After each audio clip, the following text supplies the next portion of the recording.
Allu Arjun bail petition పై నాంపల్లి కోర్టులో వాదనలు పూర్తయ్యాయి. రెగ్యులర్ బెయిల్ పై వాదనలు ముగిశాయి. తీర్పు జనవరి 3కు వాయిదా వేసింది నాంపల్లి కోర్టు. ప్రస్తుతం హైకోర్టు మధ్యంతర బెయిల్ పై ఉన్నారు అల్లు అర్జున్ బెయిల్ పిటిషన్ పై నాంపల్లి కోర్టులో వాదనలు పూర్తయ్యాయి. రెగ్యులర్ బెయిల్ పై వాదనలు ముగిశాయి. తీర్పు జనవరి 3కు వాయిదా వేసింది నాంపల్లి కోర్టు. ప్రస్తుతం హైకోర్టు మధ్యంతర బెయిల్ పై ఉన్నారు అల్లు అర్జున్. పూర్తి అప్డేట్స్ ని మా ప్రతినిధి వాసుని అడిగి తెలుసుకుందాం. వాసు, చెప్పండి, నాంపల్లి కోర్టులో ఎలాంటి వాదనలు జరిగాయి, అప్డేట్స్ ఏంటి?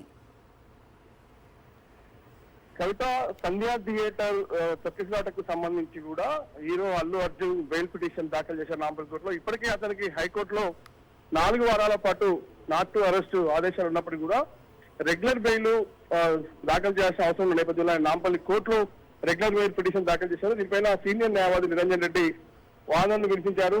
అల్లు అర్జున్ కు కేసుకు సంబంధించి ఎలాంటి సంబంధం లేదు, తొక్కిసలాట ఘటన స్థలంలో ఆయన లేడు అన్న అంశాన్ని ప్రస్తావించారు. మరోపక్క ఈ పోలీస్ పర్మిషన్ సంబంధించి అనుమతి కోరారు, ఇన్ఫర్మేషన్ కూడా ఇచ్చారన్న విషయాన్ని కూడా కోర్టుకు తెలియజేశారు. ఇక పోలీసులు కూడా ఈ పిటిషన్ పైన కౌంటర్ దాఖలు చేశారు.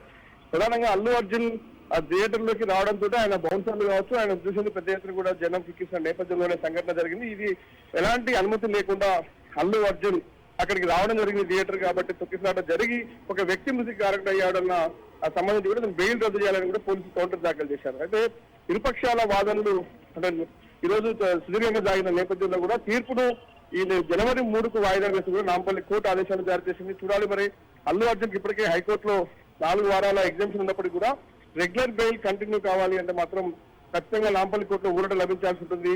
దీనికి సంబంధించిన కోర్టు ఎలాంటి పోలీసు వాదనతో ఏకీభవిస్తుందా లేదంటే అల్లు అర్జున్ వాదనతో ఏకీభవించాల్సింది.